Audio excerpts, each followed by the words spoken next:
Reis, capítulo de número 19. Estamos em um bom horário.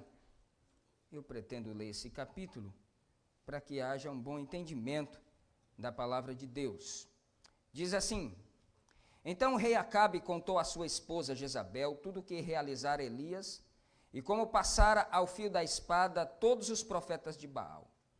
Diante disso, Jezabel mandou um mensageiro a Elias com o seguinte recado: que os deuses me façam sofrer as piores desgraças, se até amanhã a essa hora eu não fizer com a tua vida o que fizeste com os profetas.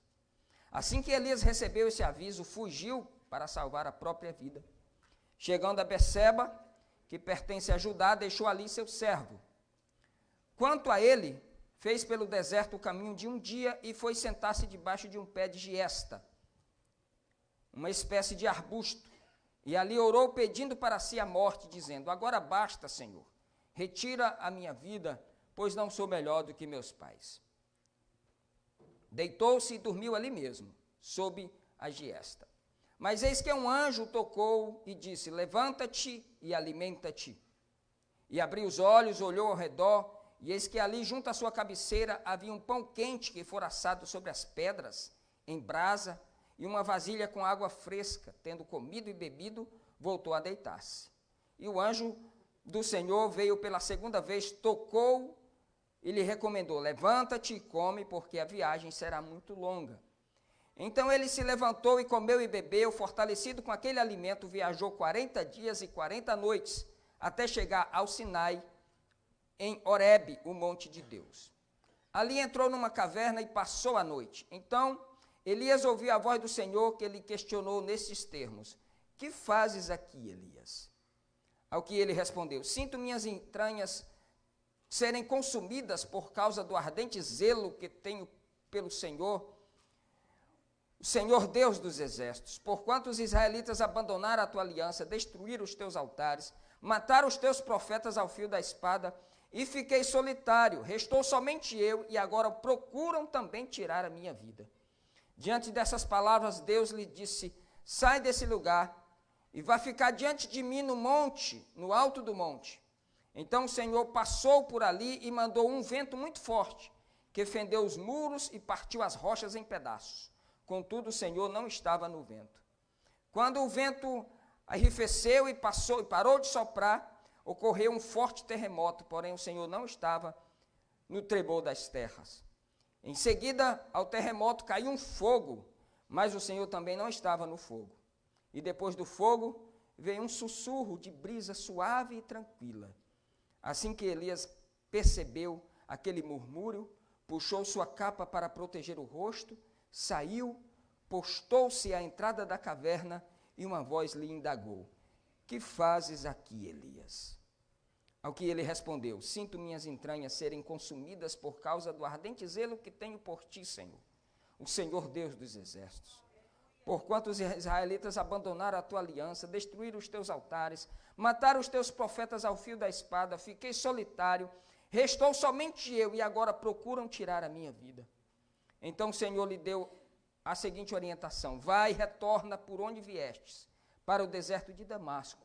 Quando chegares lá, ungirá a Azael como rei da Síria, e a Jeú, filho de Ninsi, ungirá rei de Israel, e a Elishaf, Ben-Safá, Eliseu, filho de Zafate, da cidade de Abel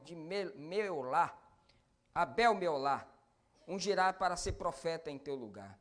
Quem escapar da espada de Israel, Jeú o matará, e o que fugir da espada de Jeú, Eliseu o matará. Mas pouparei em Israel 7.000 homens, todos os joelhos que não se dobraram diante de Baal, e todos aqueles cujas bocas não reverenciaram suas imagens, beijando-as. Elias partiu rapidamente dali e encontrou Eliseu, filho de Safate, que arava com 12 juntas de boi diante dele, e ele estava com a 12ª. Elias se aproximou de Eliseu, lançou sua capa sobre ele. Então, deixando os bois, Eliseu correu até Elias e rogou: deixa-me abraçar e dar um beijo de despedida em meu pai e minha mãe, e então te seguirei. E Elias respondeu: vai e volta depressa. Lembra-te do que fiz contigo. E Eliseu voltou, apanhou a sua parelha de bois e os matou, queimou o equipamento de Ará para cozinhar a carne e o serviu ao povo, e eles todos comeram. Depois partiu Eliseu com Elias, tornando-se o seu assistente e o seu aprendiz. Senhor Deus, diante da tua palavra, e temos lido essa porção que alimenta a nossa vida, a nossa alma, nós precisamos que o Senhor fale conosco, que o Senhor descortine as janelas dos céus. Mande sobre nós a tua palavra, Senhor, porque somente a tua palavra é poderosa para alimentar corações e restaurar vidas. Que o Senhor nos alimente nessa noite através da tua palavra. Oramos e te pedimos que seja assim no nome de Jesus. Amém. Eu queria te convidar a você retornar aqui há alguns anos, pelo menos o ano 560 antes de Cristo. Vamos voltar aqui 2.560 anos aí, aproximadamente. É aqui onde está acontecendo esse episódio aqui. Elias está vivendo aqui na época do rei Acabe. E esse rei Acabe é considerado, aliás, dos reis do reino de Israel, todos fizeram o que era mal aos olhos do Senhor. Dos reis do reino sul, de Judá, apenas alguns poucos fizeram o que era bom aos olhos do Senhor, mas do reino norte de Israel, todos eles prevaricaram, todos eles abandonaram a lei do Senhor. E esse Acabe aqui é considerado um dos piores, aliás, pior do que todos os outros, casado com uma mulher chamada Jezabel, uma mulher pagã, que introduziu um culto totalmente diferente, práticas pagãs dentro de Israel. Ela trouxe os seus profetas para que comessem na mesa do rei, trouxe os seus magos para conduzir a nação de Israel, comiam na mesa, serviam-se ali da mesa do rei, construíram templos, construíram edificações dedicadas a deuses fenícios. Havia muita prostituição naquela época, muita lascívia, ofereciam-se todo tipo de sacrifício para todo tipo de divindade, inclusive sacrifícios humanos eram feitos naquela época também. Aqui Israel está totalmente afastado daquilo que era o plano de Deus, daquilo que é o direcionar de Deus. Deus então levanta Elias, esse homem lá de Tisbe, traz uma palavra de juízo para confrontar. Aliás, certa vez, quando ele teve um encontro com Acabe, e ele fala assim: tu é o perturbador de Israel? Ele falou: eu não, você e a sua família são os perturbadores de Israel. Elias, ele era incisivo, ele era direto, ele era forte, e é por isso que quando Jesus olha para João Batista pregando no deserto, e dizendo para aquela gente, raça de víboras, quem vos ensinou a fugir da ira de Deus? O machado já está posto à raiz da árvore, toda árvore que não dá fruto será lançada no fogo. E quando João Batista pregava, isso é o Elias, isso é um verdadeiro Elias, porque vinha com a mesma capacidade, com a mesma intrepidez. Então Elias veio e bateu de frente com Acabe, e no capítulo 18 aqui, para resumir a história, ele faz um desafio com os profetas de Baal. Trouxeram os 450 profetas de Baal, ele vai e faz o desafio. Vamos fazer o seguinte, vocês dizem que o Deus de vocês é poderoso, vamos fazer um desafio então. Vocês têm aí o tempo que vocês quiserem para clamar, e o Deus que responder com fogo, ninguém vai riscar o palito de fósforo aqui hoje, hein? Que Deus que responder com fogo, esse é o Deus que o Israel deve adorar. A primeira eu deixo para vocês, podem ficar à vontade. E aí eles fizeram lá o altar e edificaram, botaram o sacrifício em cima, e aí os 450 profetas começaram a dizer: venha lá, vem Baal, vem Baal. E o Baal, ó, cadê Baal? Estava dormindo, e aí vem, e começaram a gritar, e começou a vir um desespero, né? Começou a vir um desespero, aí eles começaram a se cortar, a se flagelar, para ver se Baal escutava e nada do Baal. E aí Elias começou todo profeta ele tem um pouco de sarcasmo, né? Ele começou a criticar, ele falou: olha, gritem mais alto, pode ser que ele esteja dormindo, é possível que ele esteja tirando uma soneca, se vocês gritarem mais alto, ele escuta. Ou, de repente, ele deve estar fazendo lá as suas necessidades, ainda não terminou, e ele começa a falar essas coisas, e aí, quando foi perto do meio-dia, ele falou: acabou a conversa. Para com tudo aí, para com essa palhaçada, agora é a minha vez. Agora é a minha vez. Primeira coisa que ele faz, ele restaura o altar. Porque como a gente aprendeu no domingo passado, Deus não trabalha em cima de altar mundano. Um altar feito para Baal não serve para Deus sacrificar em cima. Para Deus não serve. Ele pega e restaura o altar, bota o sacrifício em cima, falou, agora joga em água. Falou, mas não é possível, a água tem que estar sequinho para queimar, joga água. E jogaram água, e a água, fizeram valas ao redor, encheu de água aquilo tudo.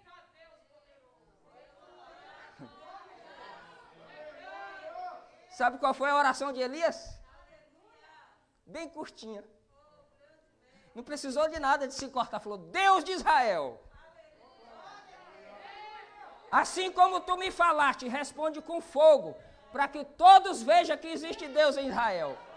O fogo desceu, consumiu o altar, consumiu as pedras, queimou o holocausto, queimou a lenha, lambeu a água, queimou as pedras, ficou só o chão. Aleluia! Diante disso os profetas correram, ele perseguiu e matou a todos. A todos. Aqui a gente precisa entender que eles viviam numa época semi-bárbara. Isso pode parecer grosseiro para os seus ouvidos hoje, mas há 2.500 anos atrás, isso era praticamente comum. Então Acabe, o marido da Jezabel, corre e conta para a mulher. Falou, tu não sabe o que Elias fez. Contou a história para Jezabel, ela falou, que os deuses me façam qualquer outra desgraça, se amanhã, a essas horas, eu não fizer a mesma coisa com Elias. Quando essa notícia chega nos ouvidos de Elias, dá no pé.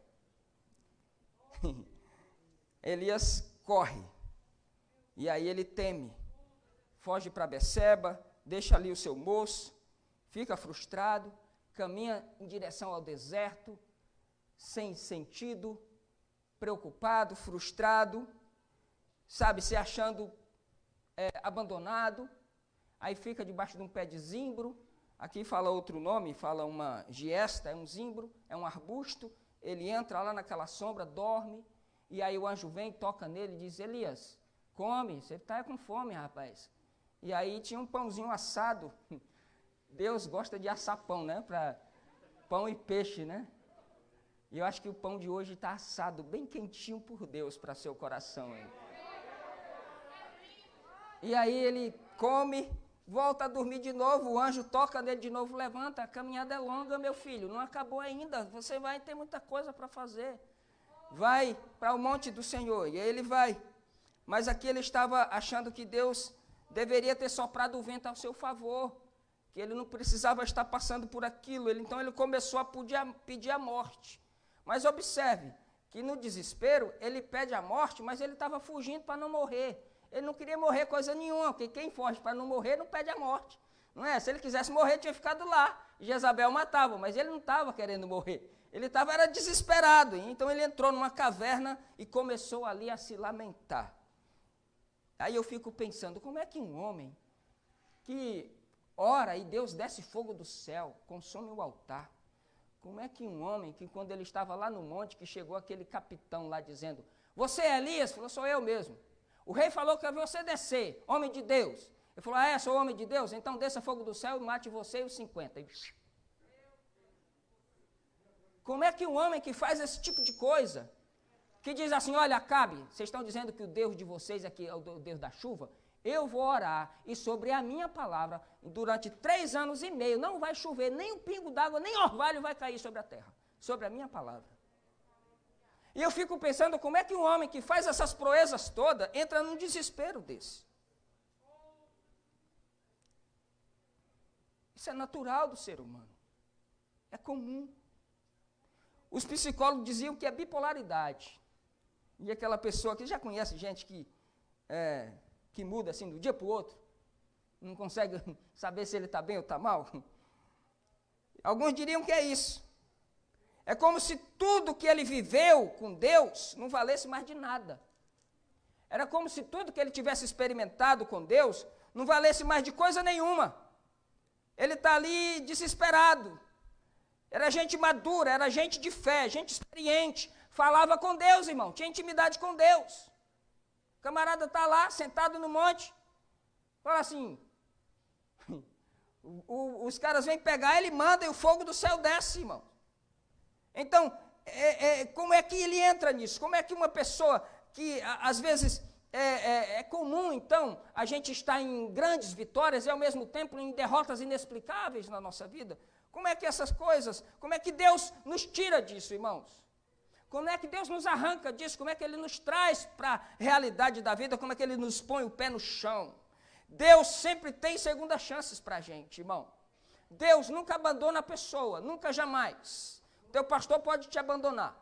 Teu marido pode te abandonar. Tua mulher pode. Teus filhos podem te abandonar. O teu patrão pode. Os teus amigos podem te abandonar. E eu sei o que é isso, ser abandonado por amigos. Mas Deus não abandona. Deus tem segunda chance para a gente. Deus tem alimento para a gente. Deus tem um pão quente assado na brasa, por Ele mesmo, para alimentar a nossa alma e para dizer que a caminhada ainda continua. Em Deus existe vaga para a gente derrotado também, existe.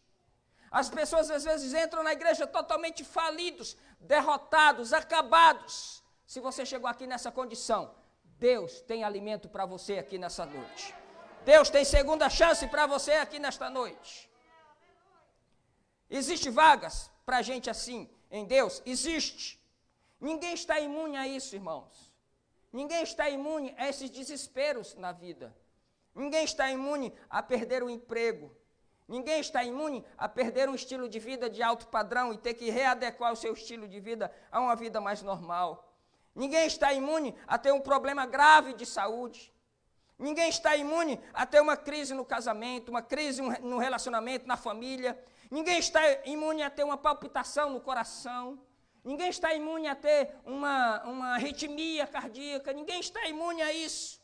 A ter uma crise de ansiedade, a sentir medo, como nosso irmão corajosamente falou aqui. Eu temi. Ninguém está imune a isso, a perder o apetite pela vida, a olhar e dizer que não vale mais a pena, eu não aguento mais. Ninguém está imune a isso.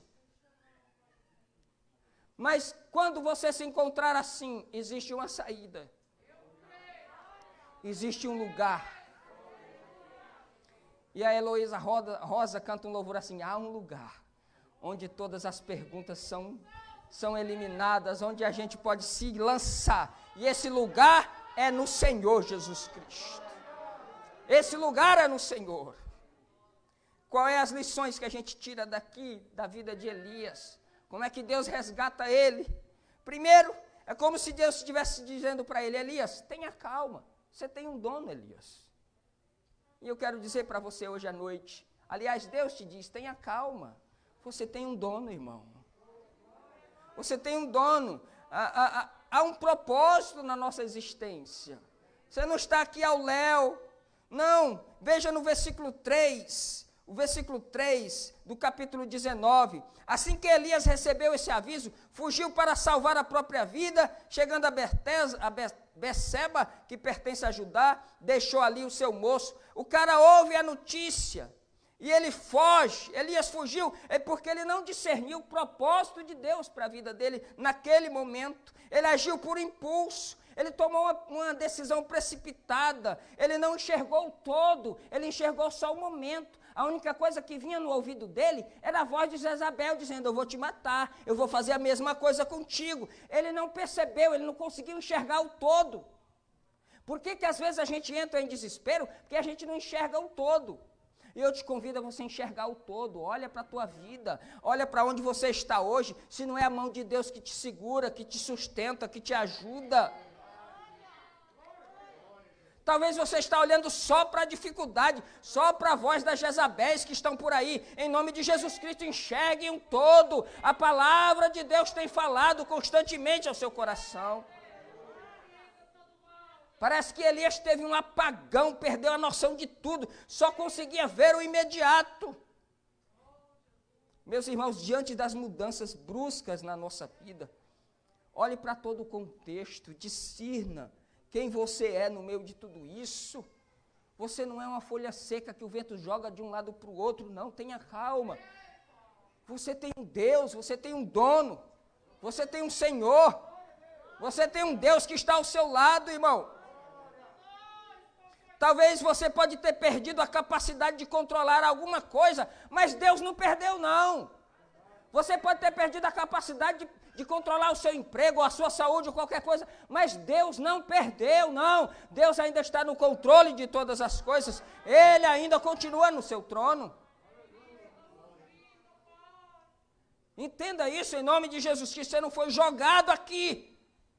Você não é uma partícula subatômica da matéria que foi trazida pelo vento e caiu aqui no Parque dos Camargos. Não, você tem existe um propósito de Deus na tua vida. Você não apareceu do nada, não. Você tem um dono, tenha calma. Deus é seu dono, Deus está no controle desta situação, em nome de Jesus Cristo. Talvez tudo que você tenha ouvido é essa última notícia agora. Sabe quem estava assim? Dois discípulos no caminho de Emaús. A única coisa que eles ouviram era as últimas notícias.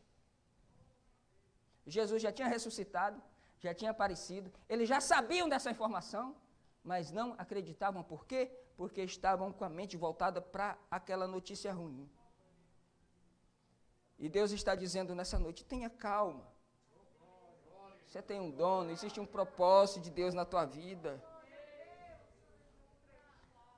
Deus quer te alimentar nessa noite, porque a caminhada é longa ainda, meu irmão. Ele quer alimentar você, porque a caminhada é longa, ainda tem muita coisa para você fazer, não se preocupe. Outra coisa que a gente entende aqui no texto, é que as estações mudam. Sabia?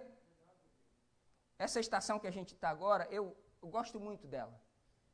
Não sei porquê, mas eu acho muito charmoso essa estação, que é a época que as folhas caem, não é? As árvores soltam as folhas, o sol tem uma outra conotação, o entardecer é mais bonito, é bem mais diferente, dá aquela melancolia assim no coração. Eu me lembro muito da minha infância quando eu estou nessa estação. Na estação, lá no Nordeste, eles chamam fins de água, que é a época onde para de chover e começa as folhas a caírem. As estações mudam. Parece que Elias, ele esqueceu que as estações mudam. O clima pode mudar de repente. As coisas podem mudar de repente. Não há na Bíblia nenhuma promessa sobre ser uma estação só para a sua vida. Saiba disso. Uma hora você está aqui, num patamar de vida assim, a estação muda num estalar de dedo. E aí de repente você se acha ali. E aí você precisa se adaptar àquela estação. Não é porque Deus está com raiva de você, meu irmão. Talvez a estação mudou para você na área da saúde. Talvez a estação mudou para você na área do emprego. Talvez a estação mudou para você financeiramente. Você está tendo que se adequar a um padrão de vida que você não tinha. E aí você olha e diz, meu Deus, será que eu fiz alguma coisa errada? Não! É simplesmente uma outra estação, mas o Deus ainda é o mesmo na tua vida. Deus ainda é poderoso para estender a mão e ajudar a sua vida. Essas perdas, essas decepções, elas fazem parte, irmãos, do passado. Elas fazem parte da nossa vida, da jornada. E aqui no versículo 4, ele fica fazendo umas comparações aqui. Falando, não sou melhor do que meus pais. Evite fazer esse tipo de comparação. Evite fazer essas comparações com outras pessoas. Senhor, me tira a vida, me mata, eu não quero mais viver. Eu estou cansado disso. Eu estou exausto disso, eu não sou melhor do que meus pais. Aí começa a se comparar com os outros. Olha lá a vida do pastor, parece que não tem problema nenhum. Está lá e vai e volta, nem o coronavírus pegou ainda.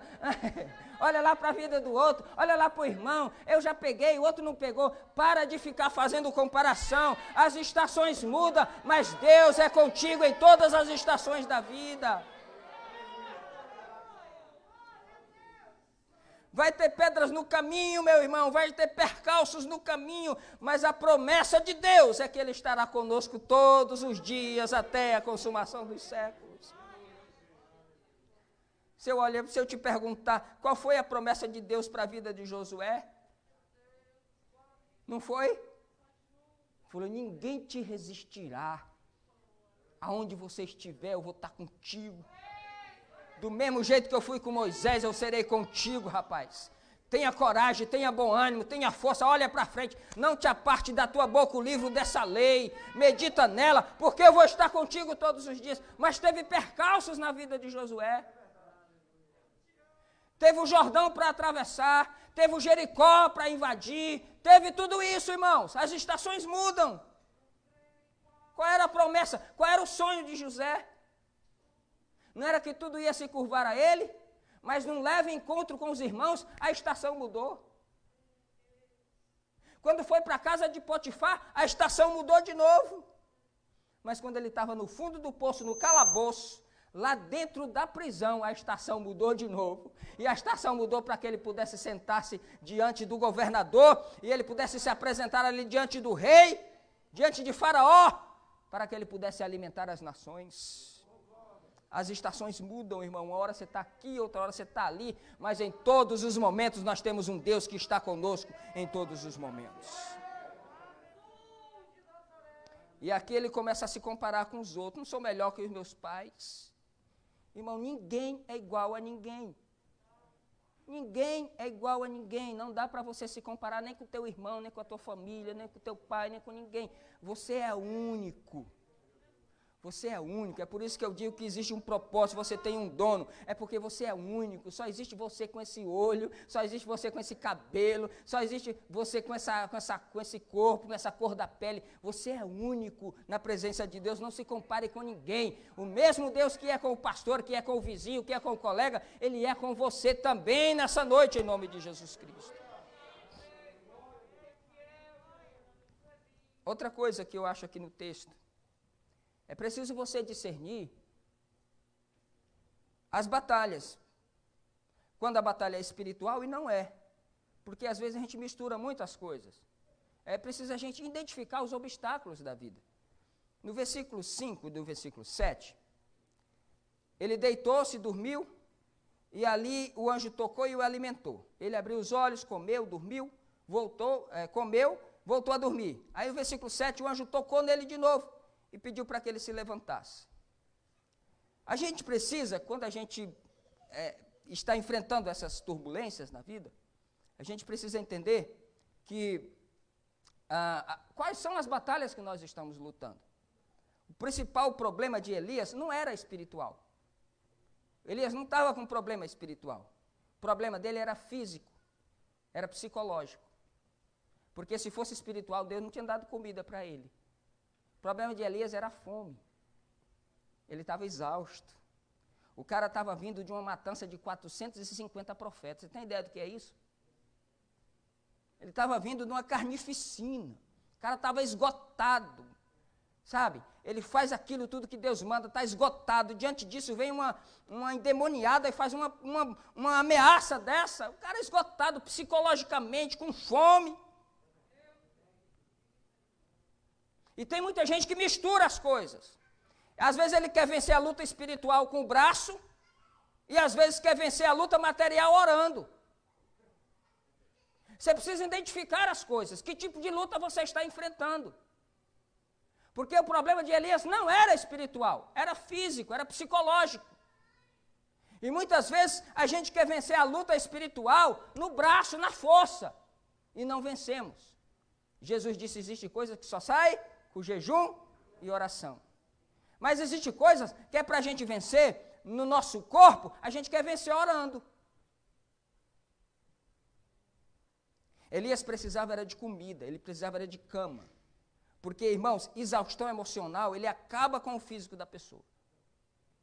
Exaustão emocional, psicológica, acaba com o físico da pessoa. Primeira coisa que não funciona é o intestino, já não funciona direito. E se tiver medo, então, aí já acabou com tudo. Problema psicológico, seu cabelo cai, as manchas aparecem no corpo, manchas roxas, manchas de todas as cores, na pele, sintomas estranhos. Aí você começa a orar para aquilo sair. O teu problema, às vezes, nesse caso, não é oração, é se alimentar direito.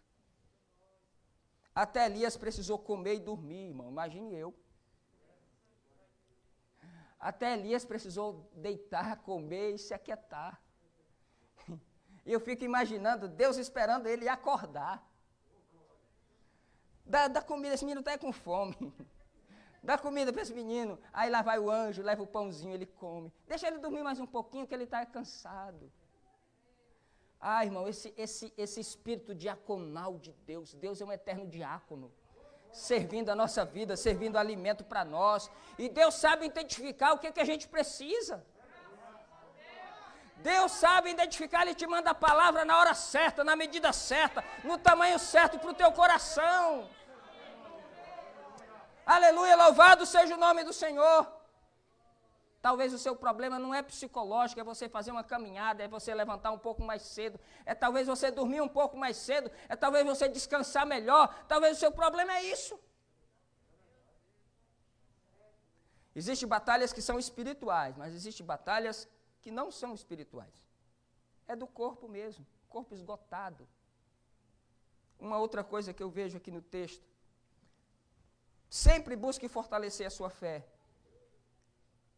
Para que isso, pastor? Para que você saiba qual é a revelação de Deus, qual direção você deve ir.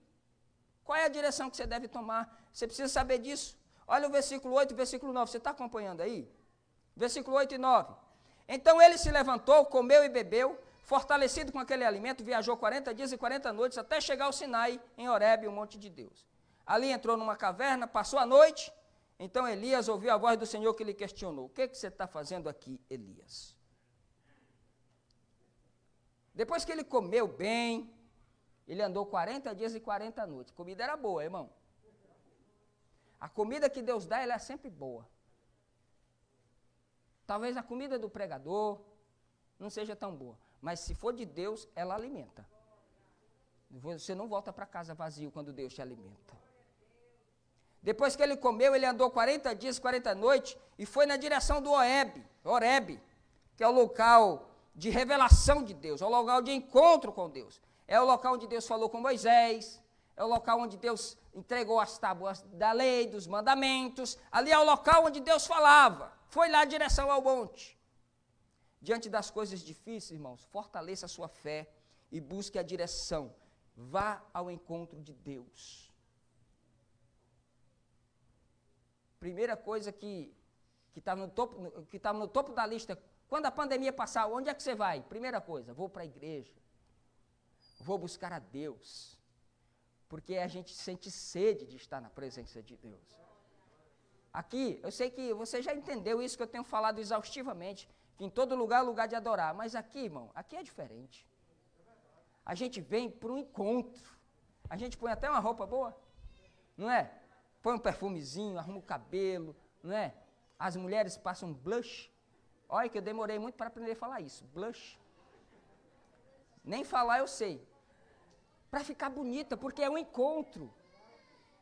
Fortaleça a sua fé aqui hoje, porque você está no encontro. Você não veio aqui para mostrar, embora você esteja muito bonito ou muito bonita, e muito bem produzido com a sua roupa bonita, mas você não veio para mostrar isso, você veio para um encontro com Deus hoje aqui. E Deus veio falar contigo, trazer um pãozinho quentinho para você e dizer, fortalece a tua fé, que eu vou te dar a direção que você vai caminhar em nome de Jesus. Aleluia, louvado seja o nome do Senhor. Procure ouvir a voz de Deus, irmão. O Horebe é aqui, é a casa de Deus, é o lugar onde Deus ordena a bênção e a vida para sempre.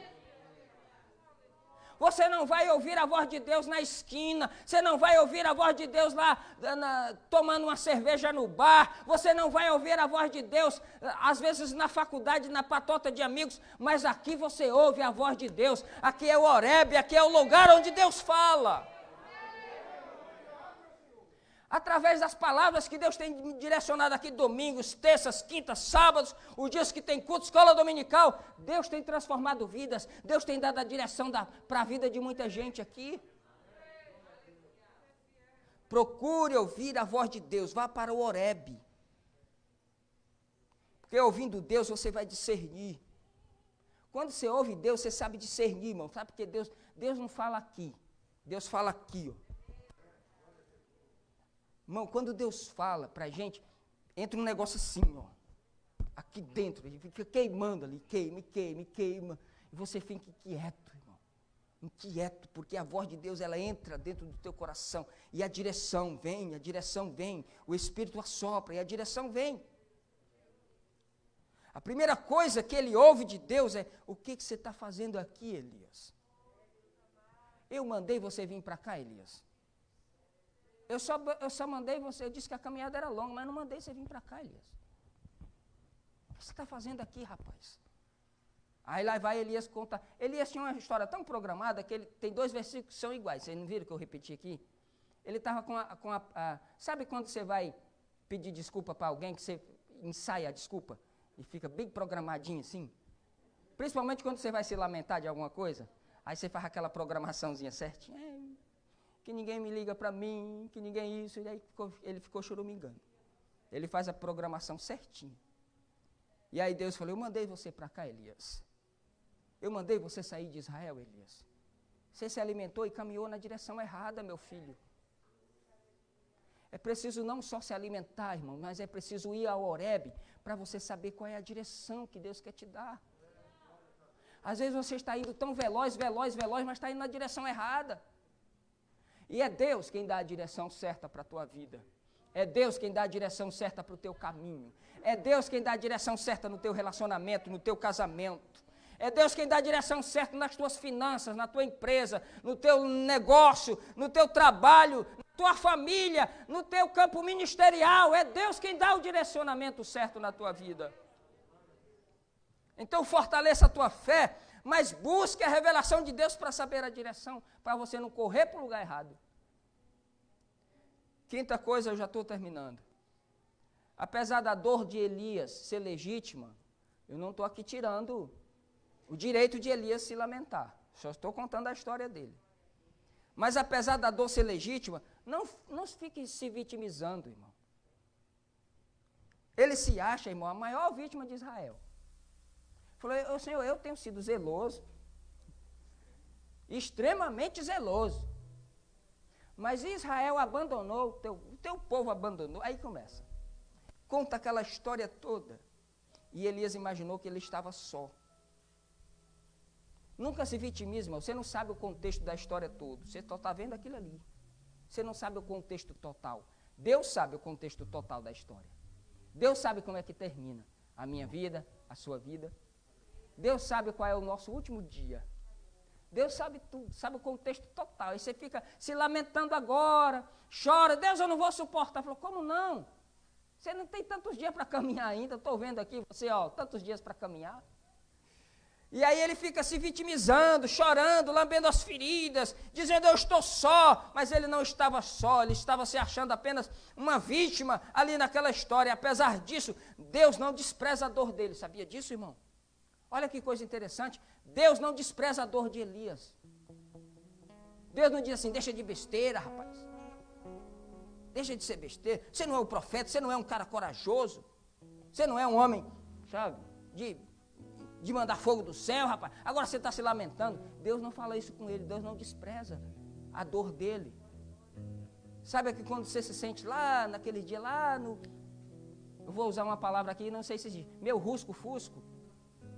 Sabe, eu não sei se essa palavra, rusco-fusco é bem para lá, entendeu? Você se sente lá embaixo, lá terrível, lá, sabe? Deus não despreza você nem naquela condição lá. Ele vai tirar você de lá, irmão. Tira, irmão, ele alimenta. Deus é poderoso, ele vai lá e tira. Então, mesmo que a sua dor seja legítima, que você tenha sido injustiçado, que alguém tenha te surrupiado, você tenha sido traído, não importa, não fique se vitimizando, porque Deus sabe o contexto da tua vida inteira, Ele sabe o começo e sabe o fim, e Ele vai estender a tua mão na sua direção, em nome de Jesus Cristo. Sinta a dor que tem que sentir, mas não fique vítima da história. Existe um tempo de sofrer, mas não cabe nesse tempo de você ficar se achando coitadinho da história. Não. Deus disciplina aquele a quem ama. Apesar da dor ser legítima, não fique se vitimizando, achando que você é a pessoa mais injustiçada da face da terra. Você não conhece a vida das outras pessoas. E ele estava aqui dizendo, Senhor, eu só fiquei só. Estou eu aqui sozinho. Não era, ele não estava só, ele só estava enxergando aquele contexto. E apesar disso, uma sexta coisa, esvazie todo o seu sentimentalismo. Esvazie-se desse sentimentalismo, porque é preciso a gente se esvaziar disso. Evite as coisas que provocam danos em você e se coloque diante de Deus. Versículo 11, versículo 12, eu vou ler. Eu gosto da mensagem expositiva porque ela vai dando os textos. Diante destas palavras, ele vem ali, saí deste lugar e vai ficar diante de mim no alto do monte. Então o Senhor passou por ali, um vento muito forte. O vento não estava. Depois veio um terremoto, Deus não estava. Depois veio um fogo, Deus não estava. E depois veio uma voz mansa e suave. Mansa e suave. Em outras traduções diz assim, um cicio. Em outras traduções diz um sussurro. Só um balbuciar no ouvido dele. O que você está fazendo aqui, rapaz? Existem situações na nossa vida que parecem um terremoto, sabia? Outras situações parecem um furacão, que não vai deixar nada de pé, vai arrancar tudo. Em outras situações é como se fosse um fogo consumidor, que vem destruindo tudo. Em outras situações na nossa vida parece que é um vento avassalador. Mas Deus não estava em nenhuma dessas coisas.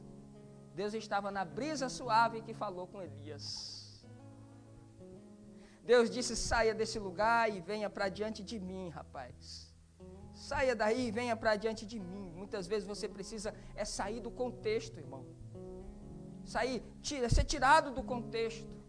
Que a gente fica às vezes tão envolvido com o terremoto, com a turbulência, com o furacão, com o fogo, que a gente não consegue enxergar nada ali no meio. E é preciso às vezes a gente sair daquele contexto. Deus tira ele dali de dentro, põe ele, fica na porta da caverna, camarada, fica aqui, ouve a minha voz daqui. Muitas vezes a gente precisa sair desse contexto, às vezes é um contexto de brigas, é preciso sair desse contexto. Às vezes é um contexto de ciúmes, você precisa sair disso. Às vezes é um contexto de confusões, às vezes é um contexto de competições. Existem convívios, irmão, que não nos inspiram a vida. Existem determinadas convivências que não traz refrigério para nós. A Bíblia não fala de que Agar era ruim para Abraão despedir ela. É só que ali não estava tendo mais amizade. Não é que ela era ruim e a outra era boa. É que não havia mais harmonia. Tem que despedir. A Bíblia não fala que Ló era ruim, não. Só estava dizendo que ali existia um contenda entre os pastores de Abraão e de Ló. E aí Abraão chama ele e diz, meu filho, escolha para onde você quer ir. Existe hora que é preciso ter umas rupturas. Existem momentos, irmãos, em que a gente precisa sair do lugar. Às vezes, uma retirada não é um sinal de medo, é sinal de valentia. Às vezes uma saída, às vezes deixar ir, não é uma perda, às vezes é uma bênção. Às vezes um abandono, às vezes não é uma perda, às vezes é uma bênção. Às vezes são perdas necessárias, mas se ponha-se diante de Deus, coloque-se diante da porta da caverna.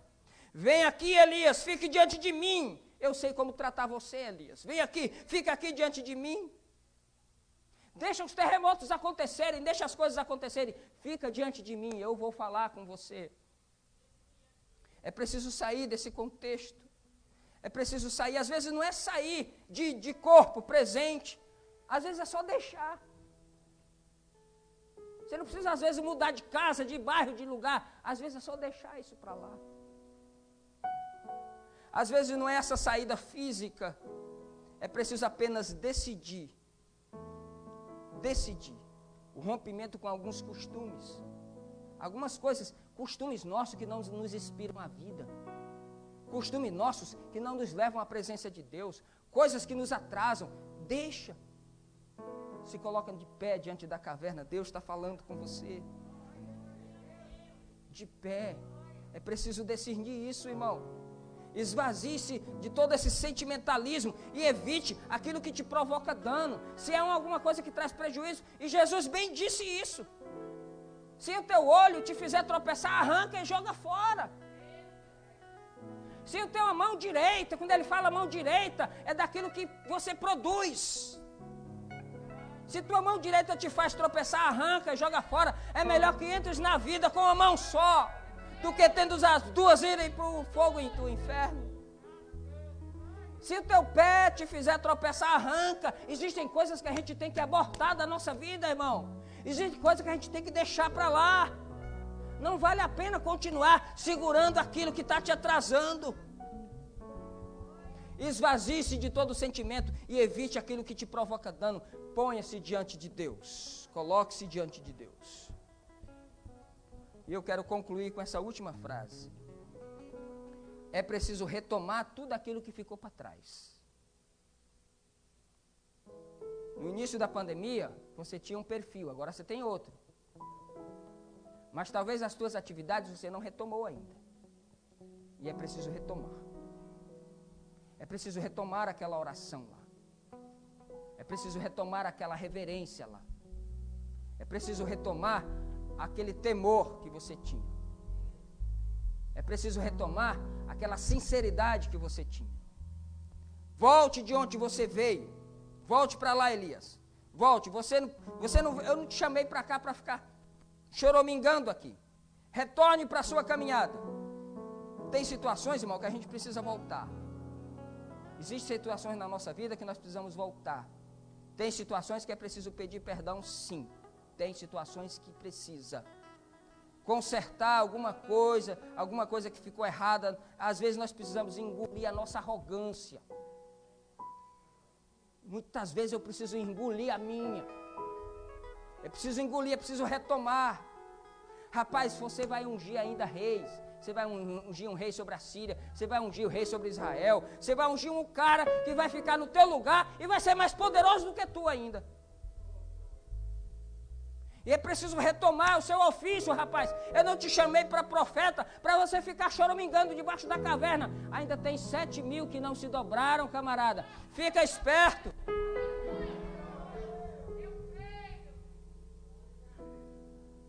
Você, irmão, pode ser o problema que for, pode ser a situação que for. Você não vai acabar no meio do problema. Pode ter certeza disso. Sabia disso? Eu queria que você voltasse para casa com essa frase. Você pode estar enfrentando a dor que for, o problema que for, a situação que for, pode ser difícil, impossível. Você não vai morrer no meio disso daí. Porque Deus, que conhece todo o contexto e toda a história, Ele vai te levar, Ele vai te alimentar, Ele vai te tirar de dentro da reclamação, te colocar na boca da caverna, vai falar contigo e vai dizer, retoma o teu ministério e continua a caminhada, que você precisa fazer algumas coisas para mim ainda. Você não vai acabar no meio do problema. E eu acho maravilhoso essa capacidade que algumas pessoas têm de retomar a caminhada. Isso é maravilhoso. Isso é uma das maiores capacidades que o ser humano tem, é de retomar a caminhada. Conheço muitas pessoas que por muito pouco se trancam nos seus quartos e ficam lá chorando, dizendo que o mundo não é justo, as pessoas não são justas, e isso. E outras pessoas que caem, levantam, sacodem a poeira e dizem assim, bora caminhar. Porque Deus nos chamou, não foi para ficar prostrado, Deus nos chamou para caminhar.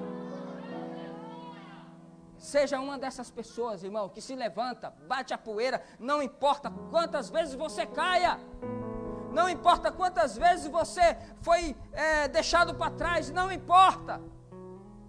Retome a sua caminhada, é preciso retomar aquilo que você deixou para trás. O versículo 15 e 16 conta isso. Você vai voltar lá para Israel, você vai ungir o rei sobre a Síria, você vai ungir o rei sobre Israel, e você vai botar um camarada para ficar no seu lugar, vai fazer muito mais milagre do que você. Sabe por quê, irmãos? Porque nós somos únicos para Deus, mas não somos exclusivos. Não existe exclusividade, sabe? Eu não sou a última bolacha do pacote, não. Nem você.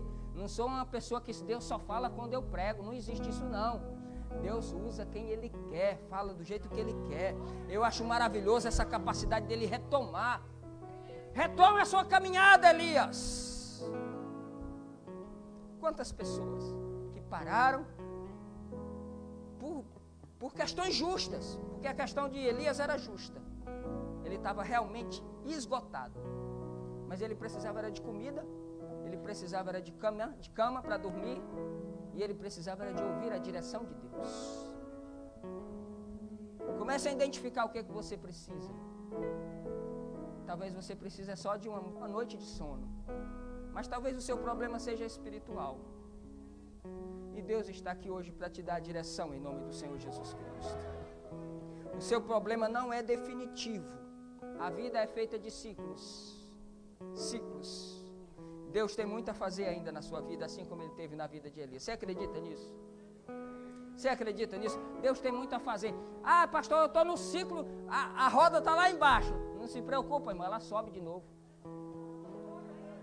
Ela sobe de novo. Ah, pastor, eu estou aqui no auge. Não pisa em ninguém, irmão, porque a roda desce de novo.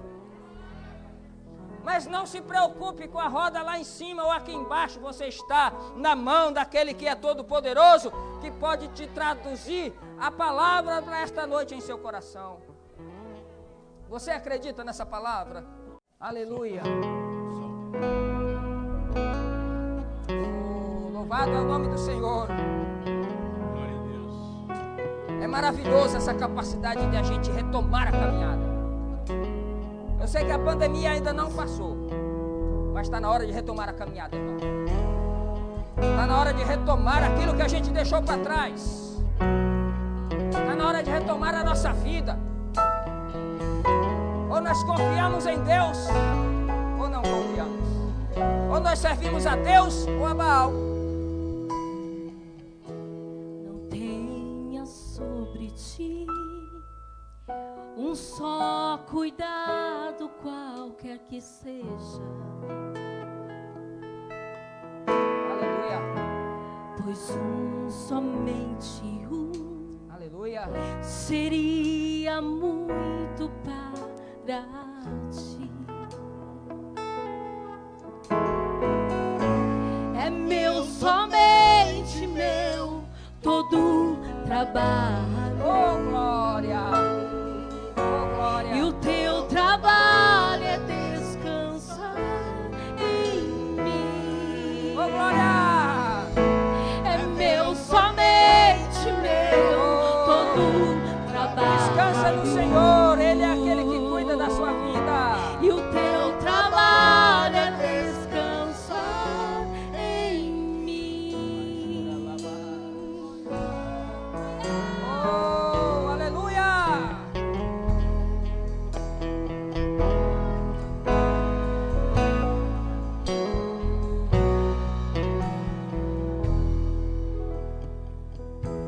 Não temas quando enfim tiveres que tomar decisão.